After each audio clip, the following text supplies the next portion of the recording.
إن الحمد لله نحمده ونستعينه ونستغفره ونعوذ بالله من شرور أنفسنا ومن سيئات أعمالنا من يهده الله فلا مضل له ومن يضلل فلا هادي له وأشهد أن لا إله إلا الله وحده لا شريك له وأشهد أن محمدًا عبده ورسوله صلى الله وسلم عليه وعلى آله وأصحابه أجمعين أما بعد. Toutes les louanges reviennent de droit à Allah. Nous le louons, implorons son aide et son soutien, et nous lui demandons pardon pour nos fautes et nos péchés. Et nous cherchons protection auprès de lui contre le mal contenu dans nos cœurs et contre nos mauvaises actions et les conséquences néfastes de nos mauvaises actions. Quiconque est guidé par Allah, nul ne pourra jamais le détourner de cette voie droite, et quiconque est égaré par Allah, nul ne pourra jamais le remettre sur le droit chemin. Et je témoigne qu'il n'existe aucune divinité digne d'adoration si ce n'est Allah seul sans associé. Et je témoigne que Muhammad sallallahu alayhi wa sallam est son serviteur dévoué et son fidèle messager. Que les éloges d'Allah et ses salutations bénies soient sur lui, sur sa famille et sur l'ensemble de ses compagnons. يقول الله تبارك وتعالى في كتابه الكريم: تنزيل الكتاب من الله العزيز الحكيم إنا أنزلنا إليك الكتاب بالحق فاعبد الله مخلصا له الدين ألا لله الدين الخالص. تنزيل الكتاب من الله العزيز الحكيم، أي تنزيل القرآن إنما هو من الله العزيز في قدرته وانتقامه، الحكيم في تدبيره وأحكامه. إنا أنزلنا إليك الكتاب بالحق، أي إنا أنزلنا إليك أيها الرسول القرآن. القرآن يأمر بالحق والعدل، فاعبد الله مخلصا له الدين، أي فاعبد الله وحده وأخلص له جميع دينك. Serviteur d'Allah, Allah nous dit dans la sourate Az-Zumar, les groupes, dans le verset 1, 2 et 3, il nous dit, en traduction relative et rapprochée du sens, il nous dit: la révélation du livre vient d'Allah, le Tout-Puissant, le Sage. La révélation du livre vient d'Allah, le Tout-Puissant, le Sage. C'est-à-dire que la révélation du noble Coran émane d'Allah, vient d'Allah. Et c'est lui le Tout-Puissant, celui qui détient la force inébranlable, celui qui détient la puissance colossale et illimitée. Et c'est lui le Tout-Puissant, également dans ses représailles et ses châtiments. Et il est également le sage par excellence, sage dans ses décrets, sage dans ses décisions, sage dans ses jugements et ses règlements. Inna anzalna ilayka al-kitaba bil-haqq. Nous t'avons révélé le livre en toute vérité. Allah nous dit, dans le sens du verset, nous t'avons révélé le livre en toute vérité, nous avons fait descendre vers toi le livre en toute vérité, c'est-à-dire, ô prophète, nous t'avons révélé le Coran, et il n'ordonne que la vérité et la justice. Allah dit ici, en traduction relative, nous t'avons révélé, ô Muhammad, nous t'avons révélé le Coran, et il n'ordonne que la vérité et la justice. Fa'budillaha mukhlisan lahuddin. Adore donc Allah en lui vouant un culte exclusif. C'est-à-dire, adore donc Allah seul, qu'il soit ta seule et unique divinité, le seul vers qui tu diriges l'ensemble de tes adorations, le seul à qui tu voues l'ensemble, la globalité de tes adorations.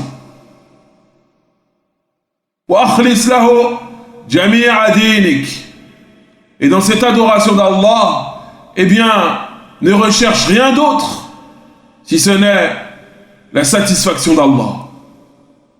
N'adore qu'Allah seul,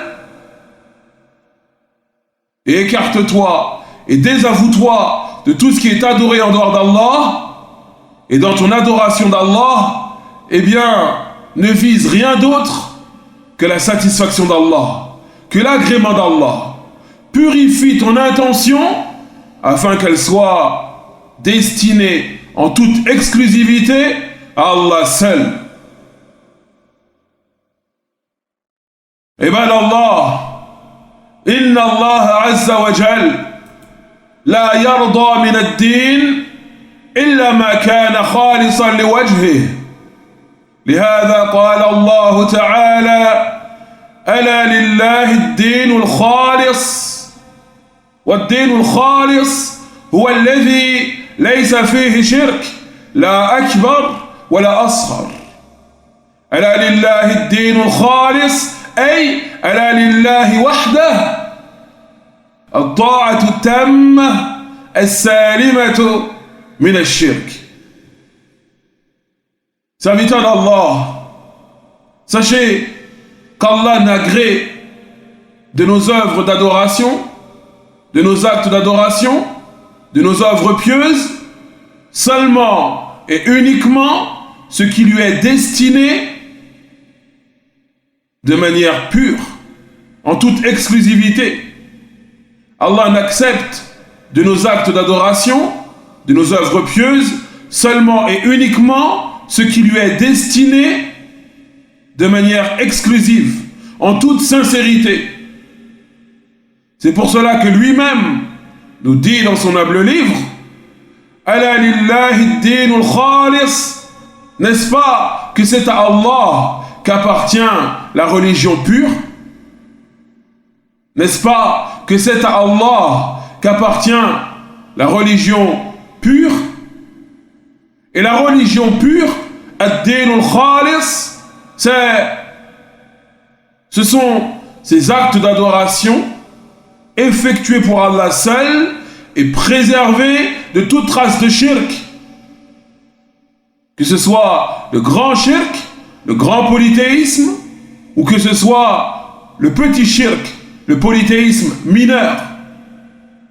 Le fait d'adorer Allah, mais de désirer par cette adoration d'Allah, eh bien, des biens d'ici-bas, ou des éloges de la part des gens, ou le fait de désirer être bien vu et avoir une bonne réputation auprès des gens, etc. Ceci, c'est du petit shirk, du polythéisme mineur. Et Allah nous ordonne ici de l'adorer en toute exclusivité, c'est-à-dire des actes d'adoration préservés de toute trace de shirk, préservés de toute trace de polythéisme, que ce soit le grand polythéisme, comme le fait de sacrifier pour autre qu'Allah, comme le fait d'invoquer autre qu'Allah, comme le fait de rechercher le secours, la protection, l'aide auprès d'un autre qu'Allah, dans les choses qu'Allah seul est capable de réaliser, ou que ce soit le petit polythéisme, comme le fait de rechercher une bonne réputation, le fait d'être bien vu auprès des gens par nos actes d'adoration. Ainsi Allah nous dit « Ala lillahi ad-dinul khalis » N'est-ce pas que c'est à Allah qu'appartient la religion pure? ويقول سبحانه وتعالى وما أمروا إلا ليعبدوا الله مخلصين له الدين حنفاء ويقيموا الصلاة ويؤتوا الزكاة وذلك دين القيمة هذا هو الإخلاص والتوحيد وما أمروا إلا ليعبدوا الله مخلصين له الدين أي ألا يعبدوا إلا الله حنفاء يعني مائلين عن الشرك وأهله ويقيموا الصلاة ويؤتوا الزكاة هذا إقامة الدين الظاهر لأن الإيمان قول وعمل واعتقاد الإيمان قول وعمل واعتقاد وذلك دين القيمة أي هذا هو الدين القويم الدين الصحيح الذي أنزله الله عز وجل ورضيه لنفسه. Et regardez la parole d'Allah. Allah nous dit dans la sourate Al-Bayyinah, la sourate, la preuve éclatante, il nous dit وَمَا أُمِرُوا إِلَّا لِيَعْبُدُوا اللَّهَ مُخْلِصِينَ لَهُ الدِّينَ حُنَفَاءَ وَيُقِيمُوا الصَّلَاةَ وَيُؤْتُوا الزَّكَاةَ وَذَلِكَ دِينُ الْقَيِّمَةِ. Il ne leur fut seulement ordonné que d'adorer Allah en lui vouant un culte pur, exclusif, en pur monothéiste, qu'ils accomplissent la prière, qu'ils s'acquittent de la zakat, l'aumône obligatoire, et telle est la religion de droiture. Il se trouve dans ce verset grandiose la quintessence de la sincérité exclusive et la quintessence du tawhid. Il y a ici, dans ce verset, dans cette parole divine, la quintessence de la sincérité exclusive, al-ikhlas, et la quintessence du tawhid. Regardez plutôt. Allah nous dit, dans le sens du verset, il ne leur fut seulement ordonné que d'adorer Allah seul, en lui vouant un culte exclusif.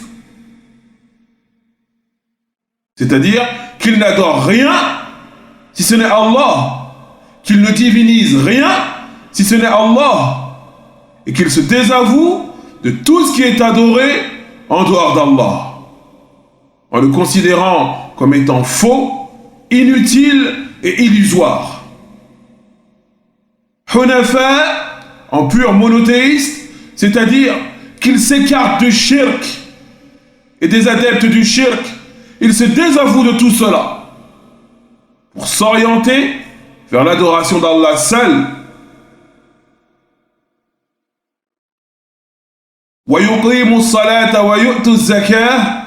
Et qu'ils accomplissent la prière et qu'ils s'acquittent de la zakat, l'aumône obligatoire. Il y a ici la manifestation extérieure de la religion. Il y a ici la manifestation extérieure de la religion, les actes du corps. Car la foi, serviteur d'Allah, se compose de 3 éléments inséparables et indissociables. Al-Iman, qawlun, wa amalun, wa i'tiqad. la foi est parole, acte et conviction. La foi est parole, acte et conviction. Puis Allah nous dit وَذَلِكَ دِينُ الْقَيِّمَةِ, et telle est la religion de droiture. En d'autres termes, telle est la religion droite, la voie de la rectitude, la religion authentique, à l'exception de toutes les autres.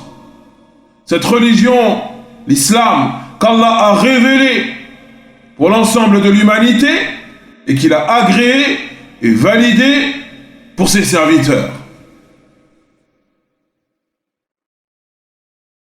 وذلك دين القيمة الإخلاص أولا والعمل ثانيا ولا يمكن للعمل أن يكون صحيحا إلا بالإخلاص لأن الله تعالى قدمه وجعله كالأساس لجميع الأعمال وبدون هذا الأساس تبطل كل الأعمال ولذلك يقول النبي صلى الله عليه وسلم في الصحيح إنما الأعمال بالنيات وإنما لكل امرئ ما نوى إنما الأعمال بالنيات وإنما لكل امرئ ما نوى.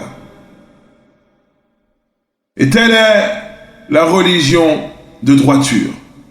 وذلك دين القيمة, la sincérité exclusive en premier, puis les actes en second. Telle est la religion de droiture, la sincérité exclusive en premier, puis les actes dans un second temps. Et il n'est pas possible à un acte d'adoration, quel qu'il soit, quelle que soit sa grandeur, quel que soit le temps qu'il est demandé, il n'est pas possible à cet acte d'adoration d'être valide, authentique, accepté par Allah, s'il ne repose pas sur la sincérité exclusive. Si cet acte d'adoration n'est pas effectué sincèrement et exclusivement pour Allah seul, car Allah, dans les versets que nous avons cités précédemment, a placé la sincérité exclusive en tête, en premier. Puis, il a cité, dans un second temps, les actes d'adoration. Et il y a ici pour nous un enseignement qui est qu'un acte d'adoration se doit obligatoirement d'être basé sur la sincérité exclusive, al-ikhlas. Il se doit d'être effectué sincèrement et exclusivement pour Allah seul. Et si ce n'est pas le cas, eh bien cet acte sera rejeté. La sincérité exclusive, serviteur d'Allah, c'est un socle, une base sur laquelle les serviteurs d'Allah, les croyants et les croyantes édifient leurs actes d'adoration. Pour cela que le messager d'Allah nous dit, comme cela est rapporté par l'imam al-Bukhari dans son Sahih, il nous dit إنما الأعمال بالنيات وإنما لكل امرئ ما نوى. Les actes ne valent que par leurs intentions. Et chacun sera rétribué en vérité selon son intention. Les actes ne valent que par leurs intentions. Et chacun sera rétribué en vérité en fonction de son intention. إنما الأعمال بالنيات وإنما لكل امرئ ما نوى. الأمور بمقاصدها، الأمر بمقصده وبالنية منه. ما هي النية وما هو القصد؟ الله وجنته ومغفرته أم هذه الدنيا الخادعة والفانية؟ عباد الله، يترتب على ذلك إذا كانت النية سليمة وصحيحة فإن العمل يكون كذلك سليما وصحيحا إذا انضم إليه شرط آخر وهو أن يكون العمل في نفسه موافقا للدين موافقا لما جاء به سيد المرسلين عليه الصلاة والسلام كما قال نبينا صلى الله عليه وسلم من عمل عملا ليس عليه أمرنا فهو رد رواه البخاري. Ainsi, serviteurs d'Allah, les actes ne valent que par leurs intentions. Et chacun sera rétribué en fonction de son intention.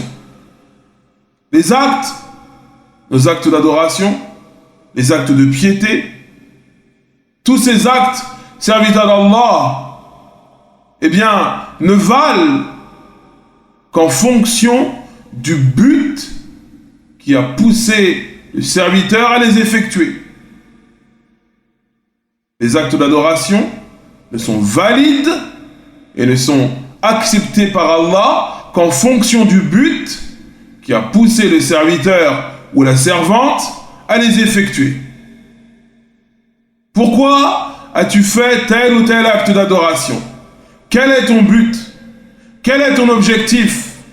Quelle est la niya? Quelle est l'intention qui t'a poussé à faire tel ou tel acte d'adoration?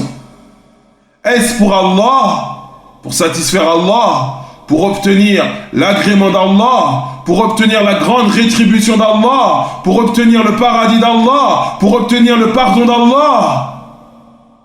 Ou est-ce pour autre chose? Pour cette vie éphémère, pour cette vie d'ici-bas, pour cette dunya qui contient des délices et des plaisirs, certes, mais éphémères et illusoires. Chacun d'entre nous se doit de se poser cette question à chaque fois qu'il effectue un acte d'adoration. Pourquoi j'effectue tel ou tel acte d'adoration? Pourquoi je prie? Pourquoi je me rends à la mosquée? Pourquoi je donne l'aumône? Pourquoi je réconcilie entre un tel et un tel? Pourquoi j'interdis le blâmable? Pourquoi je vais conseiller ou mettre en garde contre un tel ou un tel? Quel est ton but derrière tout cela? En fonction de ton but, en fonction de ton objectif, en fonction de ta niya, eh bien, tu seras rétribué par Allah. Il découle de cela, serviteur d'Allah, que si l'intention du serviteur est une bonne intention, saine, authentique, le serviteur a désiré par son acte d'adoration se rapprocher d'Allah, obtenir le paradis d'Allah et être préservé de l'enfer d'Allah. Si ton intention est bonne, si ton intention est saine, si ton intention est authentique, correcte, eh bien il en sera de même pour ton action. Eh bien, il en sera de même pour ton action. Si cette action repose sur une seconde condition qui est la conformité aux enseignements de l'islam.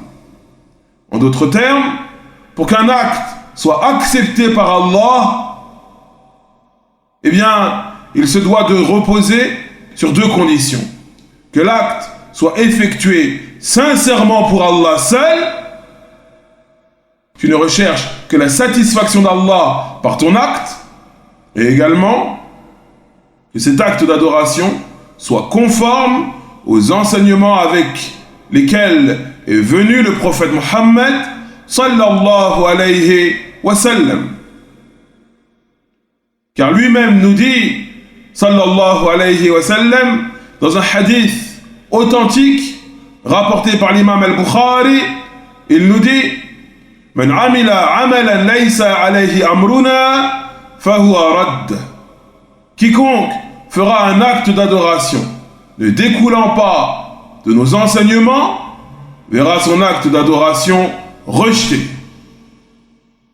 Quiconque fait un acte d'adoration ne découlant pas de nos enseignements, un acte que nous n'avons pas ordonné, eh bien, il verra son acte rejeté, quelle que soit cette adoration, quelle que soit la grandeur de cette adoration, quel que soit le temps et les efforts que cet acte d'adoration est demandé à celui qui l'a effectué.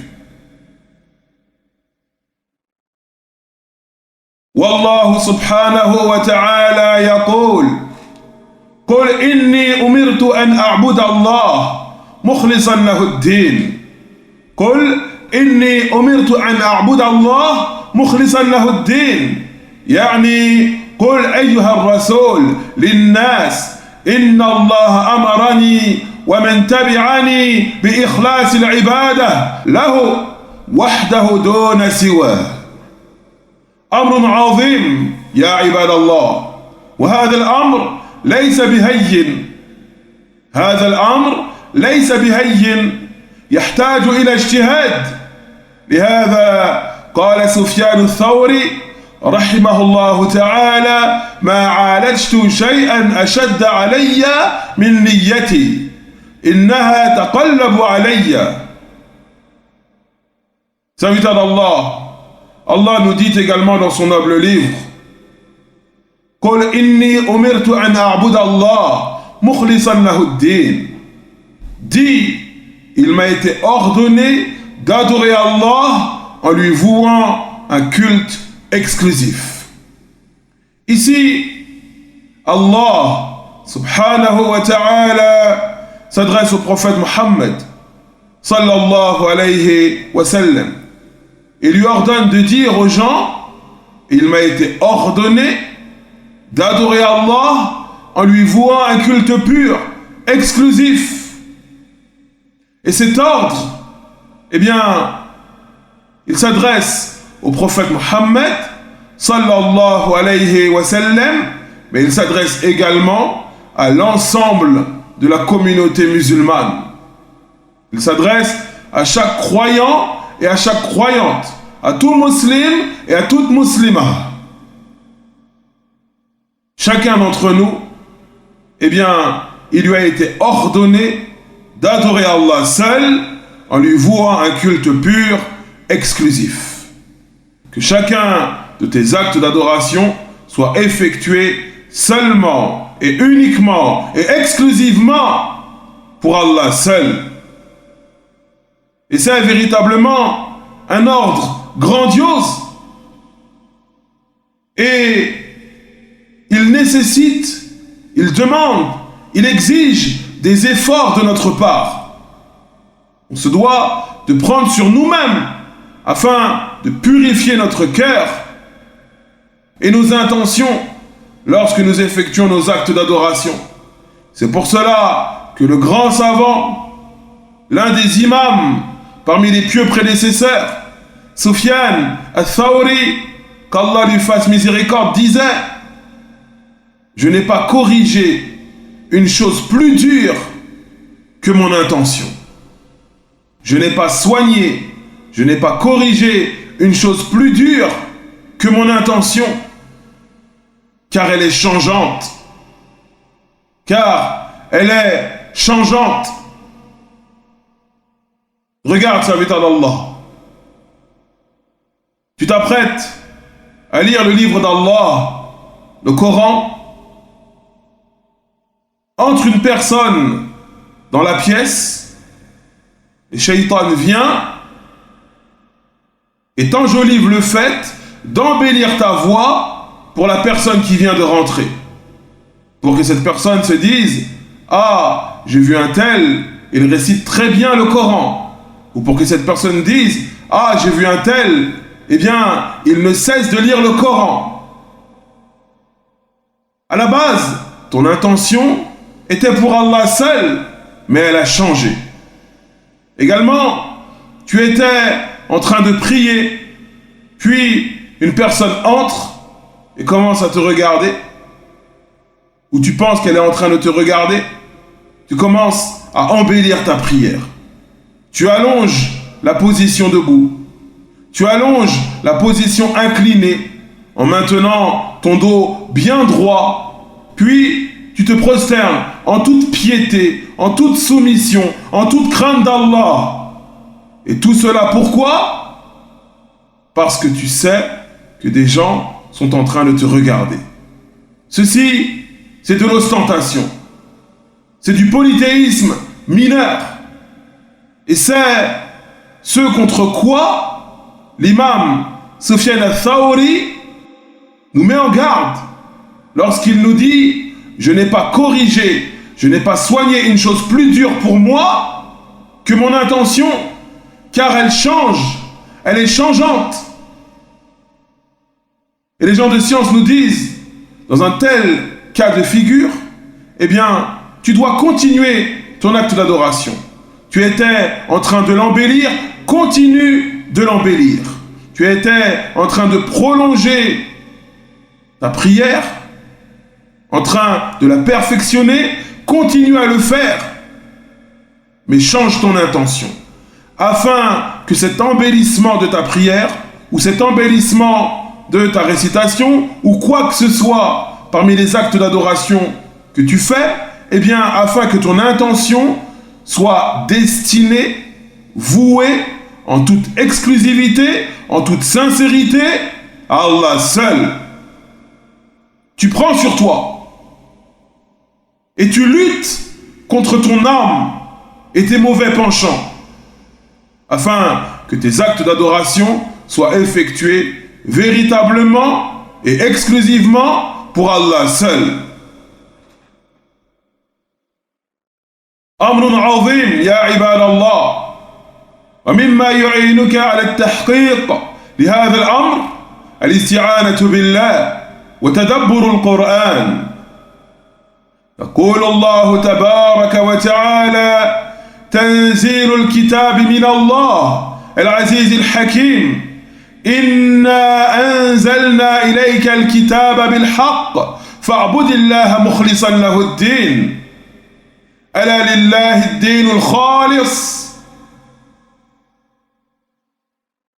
Serviteur d'Allah, purifier son intention afin qu'elle soit exclusive et sincère pour Allah seul, c'est quelque chose qui nécessite des efforts.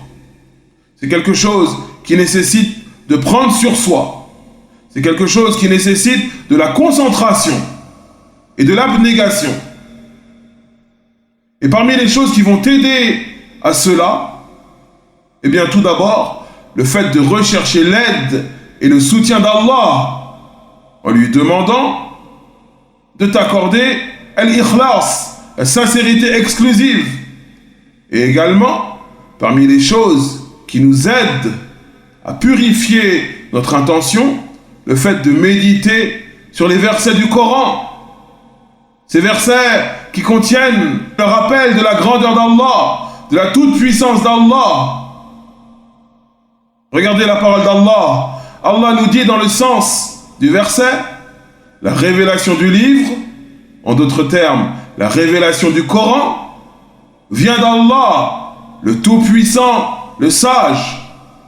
Ses ordres, ses orientations, ses exhortations, ses promesses, ses menaces, ce rappel de l'au-delà, tout ceci nous vient d'Allah.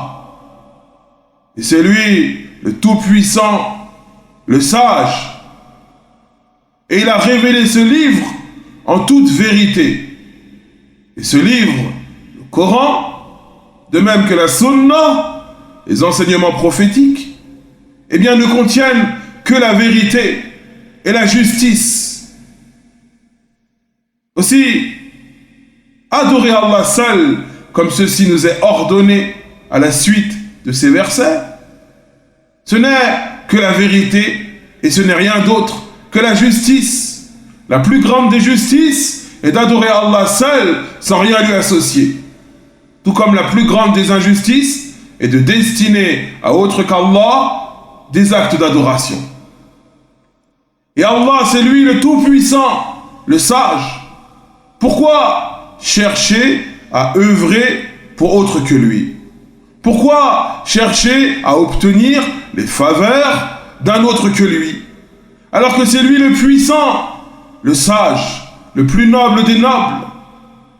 Ne cherche pas à obtenir des faveurs, des biens mondains d'un tel ou d'un tel, mais cherche à les obtenir de la part d'Allah et cherche à obtenir surtout le paradis d'Allah.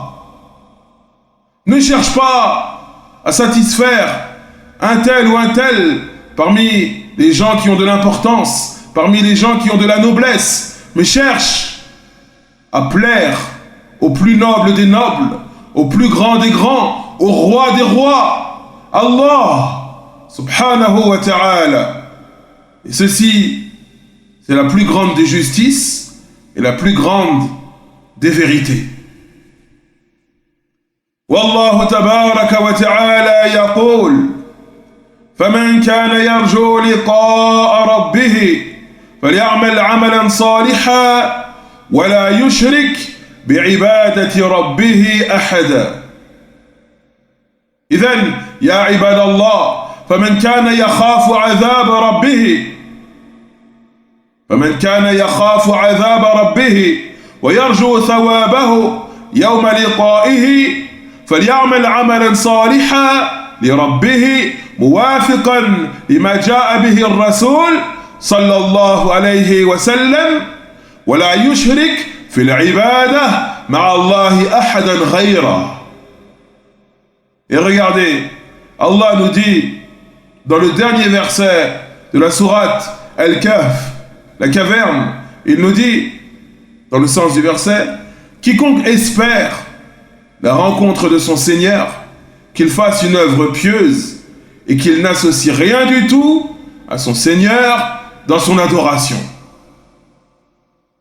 En d'autres termes, quiconque craint Allah et le châtiment d'Allah et espère la récompense d'Allah, la rétribution d'Allah au jour de la résurrection, qu'il œuvre pieusement, qu'il œuvre dans la piété, des actes d'adoration conformes aux enseignements du prophète sallallahu alayhi wa sallam, et également que ce serviteur ou cette servante n'associe rien du tout à Allah dans son adoration. Et ainsi, il rencontrera son Seigneur dans de bonnes conditions. Il rencontrera un Seigneur miséricordieux et disposé à lui accorder toutes ses faveurs. Wa nasallallahu min fadli. هذا وصل اللهم على نبينا محمد وعلى آله وأصحابه أجمعين والحمد لله رب العالمين.